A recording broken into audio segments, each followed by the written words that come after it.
دیجیے، اچھے اللہ معاف کر دیجیے، معاف کر دیجیے، معاف کر دیجیے اللہ، اپنے مقبول محبوب بندوں میں شامل کر لیجیے۔ بچہ گندگی میں لتڑا ہو، ماں اس کو دھوتی ہے، صاف ستھرا کرتی ہے، کریم پاؤڈر لگاتی ہے، اچھے کپڑے پہناتی ہے، پھر اپنے سینے سے لگا لیتی ہے، پھر بوسہ دیتی ہے، بوسے کا توشہ دیتی ہے، تحفہ دیتی ہے۔ میرے پیارے اللہ، آج ہم اللہ اس مرکز کی مسجد میں آپ سے بھیک مانگتے ہیں، اللہ جی آپ ہمیں پاک کر دیجئے، صاف کر دیجئے، اور رحمت کی چھاتی سے لگا لیجئے، رحمت کے سینے سے لگا لیجئے، رحمت کے سینے سے لگا لیجئے کہ اللہ پھر اپنے رحمت کے سینے سے لگانے کے بعد کہ اللہ اپنے سے جدا نہ کریے، اپنے سے جدا نہ کیجئے کہ اللہ اپنا قرب خاص عطا فرمائیے، اپنی ولایت خاصہ عطا فرمائیے، اپنی محبت خاصہ عطا فرمائیے۔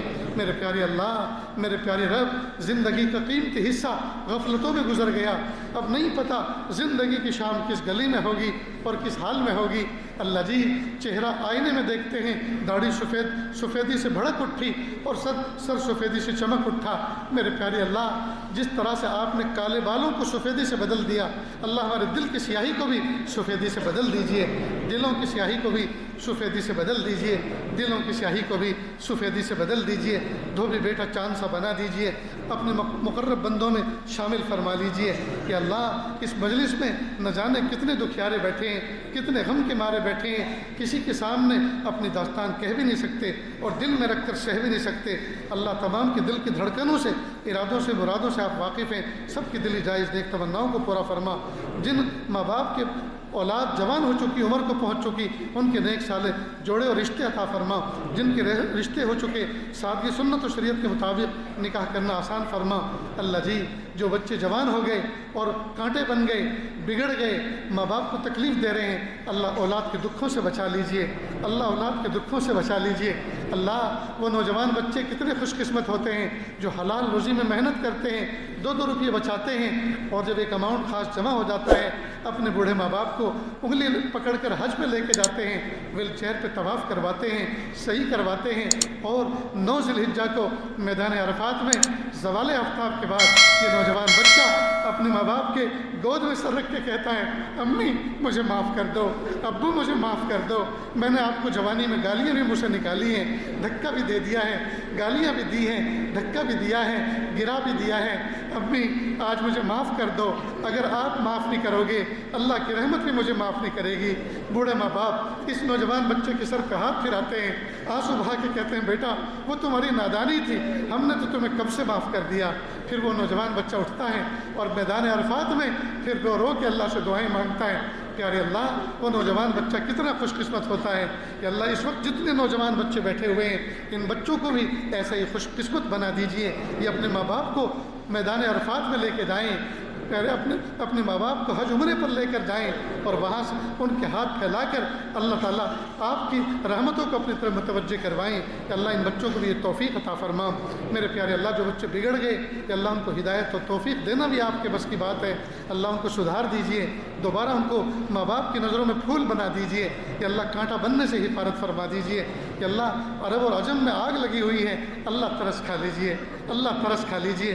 مسجد اقصیٰ کی حفاظت فرما، بیت المقدس کی حفاظت فرما، غزہ کے کہ اللہ نہتے مومنوں کی حفاظت فرما، کہ اللہ معصوم بچے اللہ بھوکے پیاسے بموں کا شکار ہوتے جا رہے ہیں، کہ اللہ ترس کھا لیجیے، اللہ ترس کھا لیجیے، اللہ ترس کھا لیجیے، کہ اللہ وہ معصوم بچہ جو اپنے چھوٹے چھوٹے ہم عمر بچوں کے ہاتھوں پر نام لکھ رہا تھا، اس سے پوچھا گیا تم یہ کیا کر رہے ہو، کہ اگر دشمن کا بم آئے گا اور بچوں کی چتھڑے اڑ جائیں گے تو ماں باپ اپنے بچوں کے ہاتھ اٹھا کر اعضا اٹھا کر نام دیکھیں گے اور پہچان لگے یہ میرے بچے کی چتھڑے ہیں۔ اے میرے پیارے اللہ، اس بچے کی کہ اللہ اس محبت کا واسطہ اللہ ترس کھا لیجیے، اللہ ترس کھا لیجیے، اللہ اب دیکھا نہیں جاتا، اللہ اپنی مدد بھیج دیجیے، کہ اللہ جو فرشتے آپ نے بدر میں بھیجے تھے، کہ اللہ وہ فرشتے بھیج دیجیے، جو حنین میں بھیجے تھے وہ فرشتے بھیج دیجیے، جو احزاب میں مدد بھیجی تھی وہ مدد بھیج دیجیے، کہ اللہ ظالموں کی قسمت میں ہدایت ہے تو دے دیجیے،